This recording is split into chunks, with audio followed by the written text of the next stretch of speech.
Түнгі 3. Қала ұйқыда, ал бір үйде тағдыр оянып жатты. Миллионер Данияр есікті ашты. Шаршаған, бірақ үйреншікті тыныштықты күтті. Бірақ ол көрген нәрсе оның бүкіл өмірін өзгертті. Өз төсегінде бейтаныс әйел ұйықтап жатты. Бұл қалай болуы мүмкін? Бұл кім?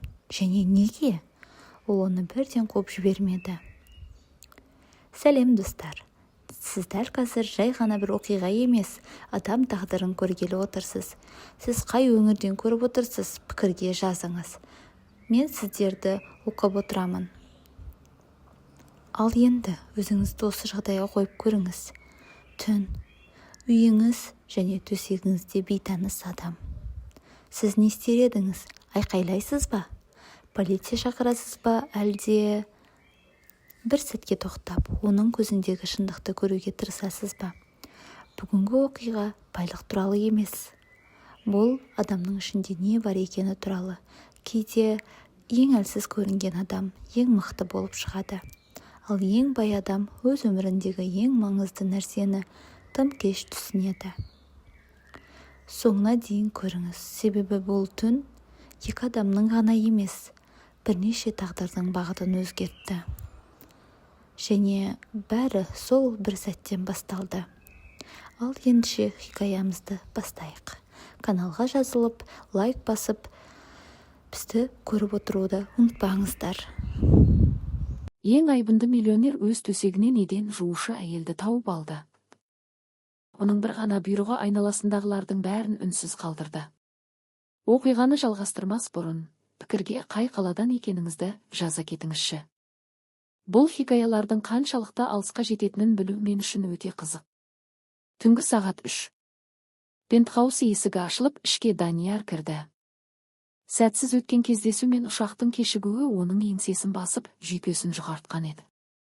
Ол италиялық жібек галстугын босатып, тура жатын бөлмесіне бет алды. Автоматты жарық жүйесінің астында жалтыраған мәрмәр еденнен оның нық қадамдарының дыбысы естіледі. Ол тек тыныштықты, бәрі өз бақылауында болғанын және өзіне ғана тән, өзі қалағандай етіп жабдықтаған осы кеңістіктегі үйреншікті жалғыздықты қалады. Бірақ ол төсек жанындағы шамды жағып, өз төсегінде жатқан адамды көргенде дүние тоқтап қалғандай болды. Онда бір әйел бүрісіп ұйқыға әбден батып жатыр еді. Тазалық компаниясының қою көк түсті киімі терден денесіне жабысып қалыпты. Аяғында табаны мүжілген ескі кроссовка.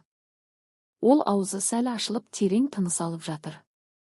Қажырлы еңбектен қарысқан қолдары бетіне таянған, бейне бір ұзақ уақыттан бері демалыс тапқан қажыған бала секілді.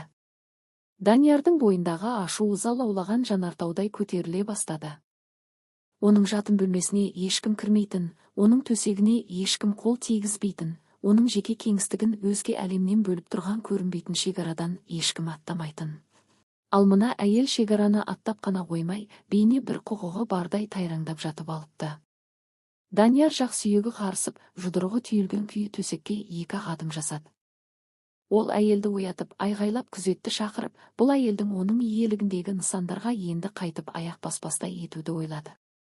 Бірақ дәл сол сәтте ол әйелдің саусақтарындағы жаңа жараларды, ауыр еңбектің ізі қалған қолдарын көрді. Жас болса да қажыған жүзіне қарап, өмір одан ондаған жылдық шаршауды алдын ала тартып алғандай көрінді. Бұл үнсіз асқақтықпен ұйқыда басалмайтын шексіз қажу оны дәлізде тоқтап қалуға мәжбүр етті. Ауысым басшысы Райхан мен 2 күзетші қорқыныштарын жасыра алмай, сырттан бақылап тұрды. Олар Даниярдың келгенін көрді, іштей не күтіп тұрғанын білді, және нағыз жарылысты күтті. Данияр Алдабергенов ереже бұзушыларды ешқашан кешірмейтін. Бұл оның өзі қалыптастырған абырой беделінің бір бөлшегі еді, әділ, бірақ аяусыз адам. Данияр мырза деп сыбырлады Райхан дірілдеген дауыспен. Бұлай қалай болғанын білмеймін. Ол жаңадан келген жұмысшы өткен аптада ғана бастаған. Мен оны қазір оятамын. Бұл ауысымға қанша адам тағайындалған еді? Деген сұрақ ауаны қанжардай тіліп түсті. Райхан жұтынды. 3 адам, мырза. Бірақ 2 келмеді. Ол бәрін жалғыз істеді. Барлық ғимаратты, 12 қабатты кеңселерді, әжетханаларды, дәліздерді, бәрін жалғыз өзі тазалады. Данияр ұйықтап жатқан әйелге қайта қарап іштей есептеді. 3 адамға арналған жұмысты бітіру үшін 6-7 сағаттық үздіксіз еңбек қажет. Ол жұмысты қашан бастады? Кешкі 7-де, мырза. Қазір түнгі 3, демек 8 сағат қатарынан. Ал оған дейін басқа жұмыстарында болған. Райхан іркіліп қалды. Оны білмеймін, мырза. Анықтаңыз. Мен оның бүгін барлығы қанша сағат жұмыс істегенін білгім келеді. Барлығын. Сондай-ақ 2 қызметкердің неліктен келмегенін және неге ешкім олардың орнын баспағанын білгім келеді. Жақсы, мырза. Оны оята берейін бе? Жоқ. Осыдан кейін орнаған тыныштық құлақ тұндырарлық еді. Райхан есеңгіреп қалды. Мырза, оған ешкім тиіспей ме? Даниярдың дауысы бәсең, бірақ ешқандай қарсылықты көтермейтін болаттай нық шықты. Ұйықтай берсін. Бірақ Алдабергенов мырза, бұл ережеге қайшы ғой. Олай болмайды. Ережеге қайшы екенін білемін. Соған қарамастан оның ұйықтауына рұқсат бересіздер. Райхан аузын ашып қайта жауып, өзі секілді абдырап қалған күзетшілерге қарады. Бұл жерде бәрі Данияр Алдабергеновтың кім екенін білетін. Алматыдағы ең қатал кәсіпкер. 3 минутқа кешіккен менеджерлерді жұмыстан қуып жіберетін, ешкімге сенбегендіктен әрбір келісімшартты өзі тексеретін адам. Ол 38 жыл бойы ешкімге еркіндік бермей, жылжымайтын мүлік империясын құрған. Ал мына әйел келіп, оның ең үлкен шекарасын бұзды. Бірақ Данияр айғайламады, күзетті шақырмады. Ол байсалды қадаммен киім бөлмесіне барып, өзі ешқашан қолданбаған жамылғыны алып келді де, оятып алмауға тырысып, жұлдыздың үстін ақырын жапты. Әйел сәл қозғалып, ерінен терең тыныш шықты. Бірақ оянбады. Ол ештеңені сезбейтіндей тым қатты қажыған еді.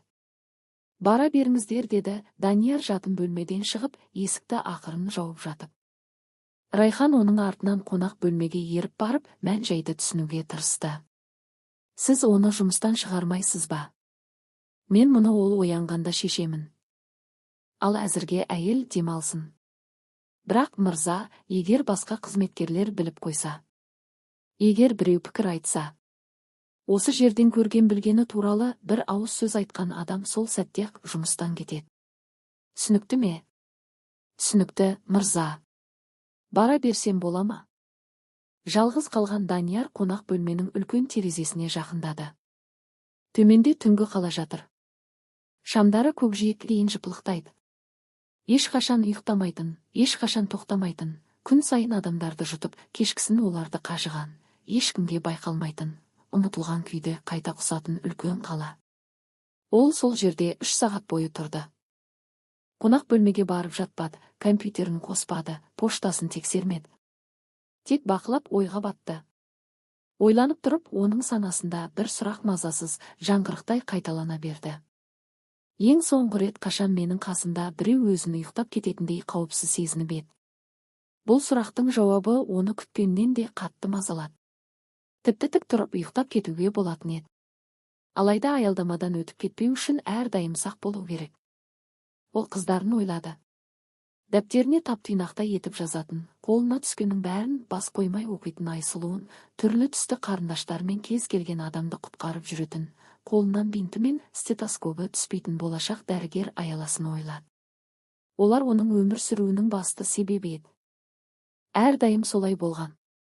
Күйеуі қайтыс болып, тұрақты өмірді тозаққа айналдырған қарыздар қалғанда, халықаралық компаниядағы жұмысынан айырылып, 1 жыл бойы жабық есіктерді қаққанда, өршіл намыспен тірі қалудың арасында таңдау жасау керек болғанда, оның көз алдында тек қыздары тұрды.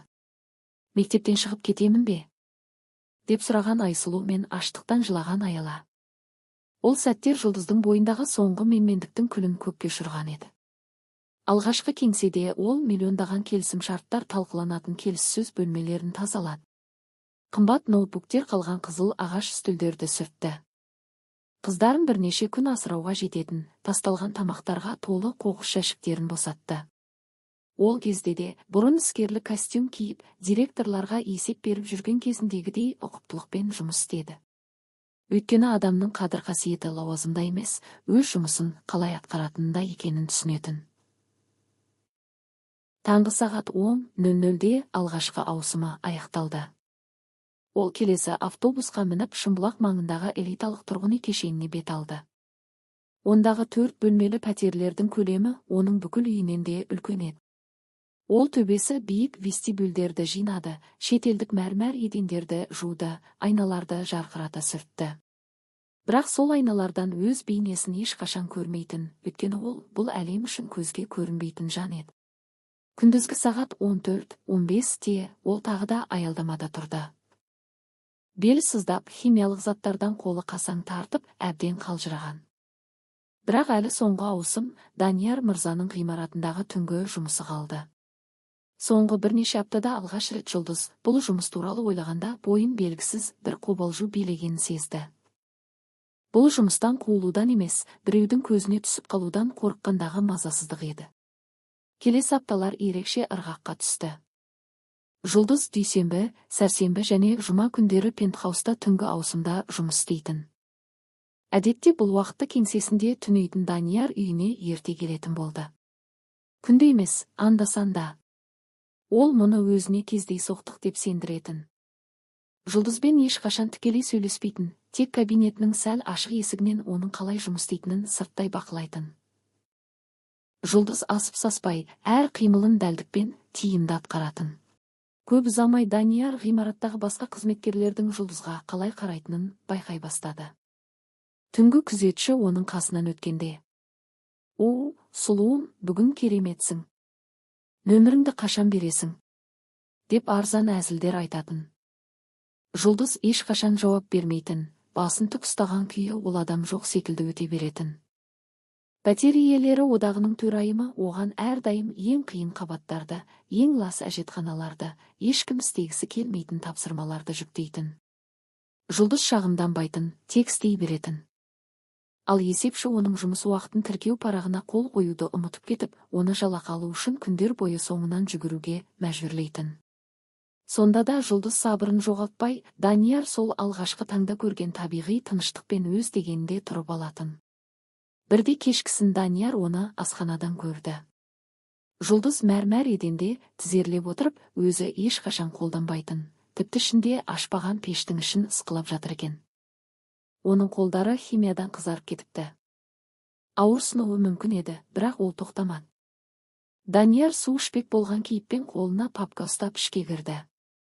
«Мұнымен айналысып жатқаныңызға қанша болды?» «2 сағат», Жұлдыз басын көтермеді.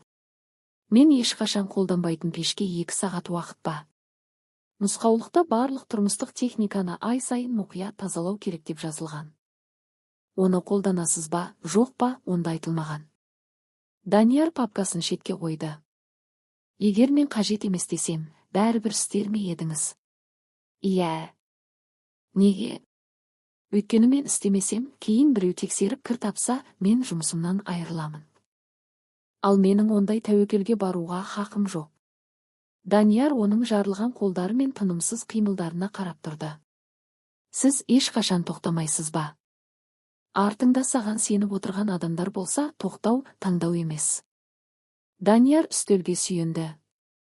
«Басқа қызметкерлер сізге дөрекілік көрсетеді екен». Бұл сөз Жұлдызды бір сәтке тоқтатты. Ол басын көтеріп: «Сіз мені бақылап жүрсіз бе?» деді. «Бұл менің ғимаратым. Мен бәрін бақылаймын. Онда мұндай жағдайда жүрген тек мен емес екенімді де білетін шығарсыз. Тазалық әлемінде сен қателескенше ешкімге көрінбейсің. Қателескен бойда бәрінің көзіне шүйелдей тиесің. Бұл дұрыс емес». Жұлдыз пештен қолын шығарып, тізерлеген күйі оның көзіне тік қарады. «Дұрыс емес, бірақ өмір осылай құрылған. 2 баланы асырау керек кезде менің моральдық шайқастарға қатысуға мүмкіндігім жоқ. Ал егер ондай мүмкіндігіңіз болса ше?» Жұлдыз қабағын түйді. «Түсінбедім».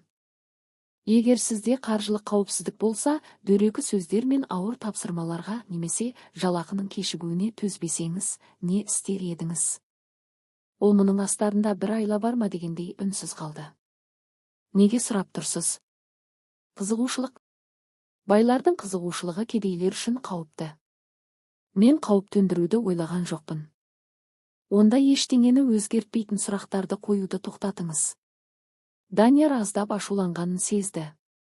Менің ештеңені өзгертпейтінімді қайдан білесіз? Өйткені өзгерткіңіз келсе, баяғыда өзгертер едіңіз. Ол орнынан тұрып, қолын алжапқышына сүртті. Сіз қожайынсыз, сізде билік бар. Егер күзетшінің сөзі мазаласа, оны жұмыстан шығарыңыз. Егер тапсырмалар әділетсіз болса, басқарушымен сөйлесіңіз. Егер жалақы кешіктірілсе, есепшіге айтыңыз. Бірақ сіз олай істемейсіз, өйткені біз бәрібір сіздер үшін көзге көрінбейтін жандармыз. Тек қана мені өз төсегіңізден тауып алғаныңыз үшін уақытша қызығушылық тудырып отырмын. Бұл қызығыңыз басылғанша ғана жалғасады. Бұл сөздер Даниярға ауыр соққы болып тиді. Ең жаманы жұлдыздікі шындық еді. Ол бәрін көрді, ыңғайсыздықты сезді, бірақ әрекет етпеді.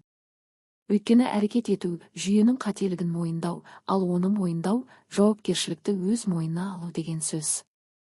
Сіздікі дұрыс, деді ол ақыры. Жұлдыз таңырқап қалды. Не? Сіздікі дұрыс. Мен көрдім, бірақ үндемедім. Енді бәрі өзгереді. Мені құтқарудың қажеті жоқ. Мен сізді құтқарайын деп жатқан жоқпын. Мен дұрыс әрекет жасағым келеді. Неге дәл қазір? Өйткені біреу маған бұрын көрмеген нәрсемді көрсетті. Жұлдыз қайтадан пешке үңілді. Дұрыс әрекет деген әдемі сөз екен. Бірақ ол дастарханға тамақ қоймайды, Данияр мырза. Егер шынымен бірдеңені өзгертіңіз келсе, өзгертіңіз, бірақ мені өз әлеуметтік ар-ұжданыңызды тазартатын жоба ретінде пайдаланбаңыз. Менің көтеріп жүрген жүгім онсыз да ауыр. Ол Данияр сол жерде жоқ секілді жұмысына кірісіп кетті. Өмірінде алғаш рет Данияр Алдабергенов елеусіз қалудың не екенін сезінді. Мамаң сенің мұғалім болғың келетінін айтты.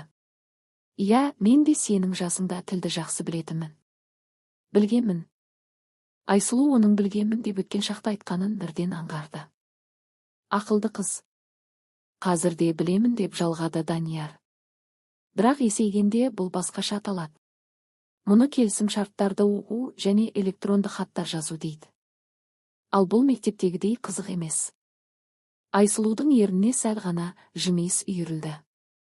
Сәл ғана. Ал кішкентай Аяла әпкесінің артына тығылып, өзін қауіпсіз сезінген жерден бақылап тұрды. Данияр оның жеке кеңістігіне басып кірмей, алыстан тіл қатты.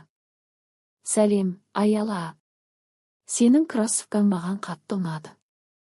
Жүргенде оттары жанады екен. Аяла басын изеді. Көруге бола ма? Ол 2 адым жасап еді, аяқ киімі қызыл көк түспен жарқ ете қалды. Мәссаған, бұл менің өмірімде көрген ең керемет кроссовка. Бұл сөз кішкентай қыздың жүзіне шынайы күлкі сыйлады. Серуендеп қайтқыларың келеме? Деп ұсынды Данияр. Мына жерде көл бар, онда үйректер жүзеді. Мен үйректерді жақсы көремін. Деді Аяла кенеттен батылданып. Олай болса, үйректерді іздеуге кеттік. Олар таңды саябақта өткізді. Айсұлу көп сұрақ қойып, Даниярды сынап бақты. Сіз байсыз ба? Иә. Онда неге мұнда жүрсіз? Өйткені сендердің аналарың мен үшін өте қымбат адам. Ал сендер ол үшін бәрінен де маңыздысыңдар. Демек, сендер де мен үшін маңыздысыңдар. Бұл қисынсыз, деді Айсұлу. Сіз бізді танымайсыз ғой. Сенікі дұрыс. Сондықтан сендер қарсы болмасаңдар, мен сендерді тану үшін осында келдім. Ал егер біз қаласақ ше? Онда мен мұны қабылдап кетемін. Рас па? Рас. Айсұлу біраз ойланып ақыры басын изеді. Жақсы, әзірге қала беріңіз. Бұл Даниярдың өмірінде алған ең қиын, бірақ ең құнды келісімі еді.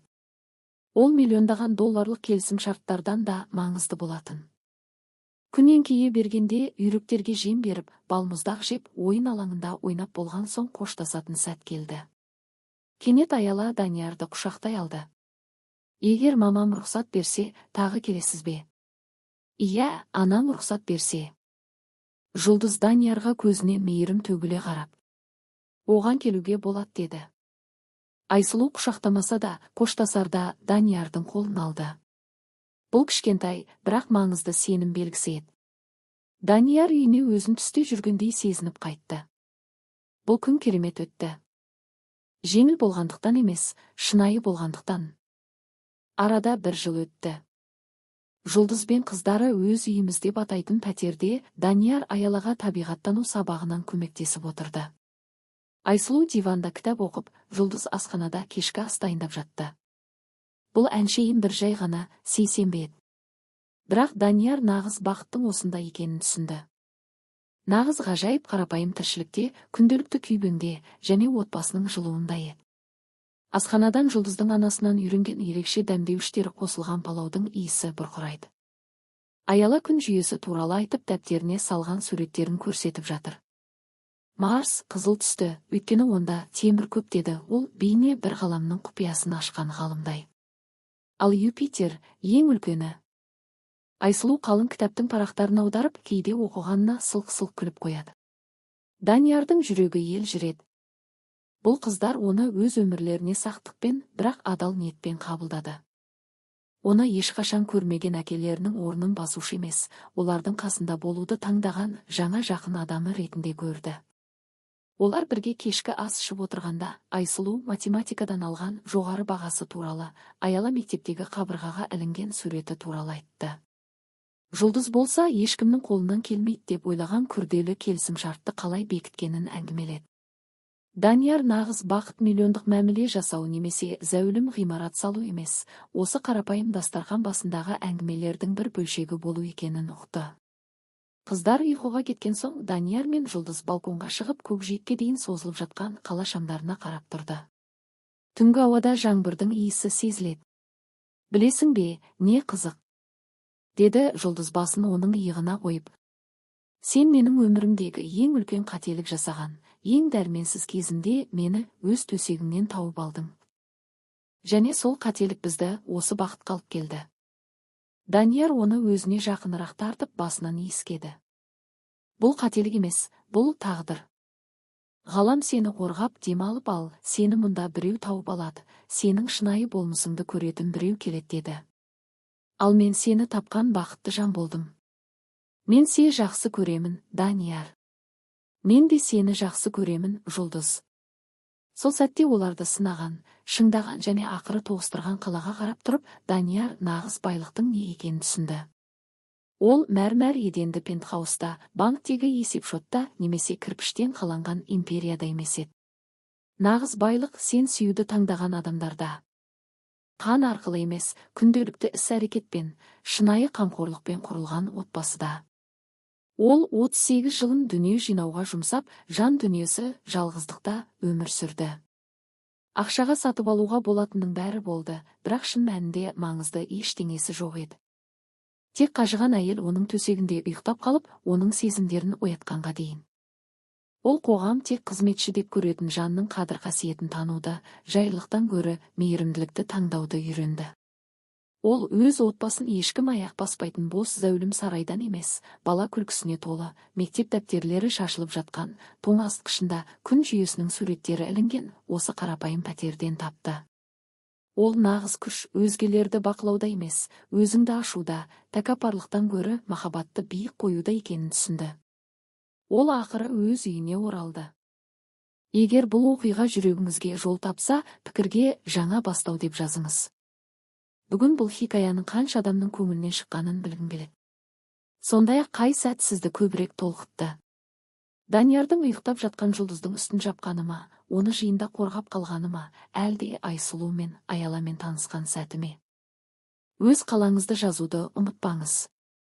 Егер әлемде әлі де мейірімділік барына сенсеңіз, лайк басып, жаңа бастауға ешқашан кеш емес екенін естігісі келетін жақыныңызбен бөлісіңіз. Адамзатқа деген сенімді оятатын жаңа хикаяларда кездескенше.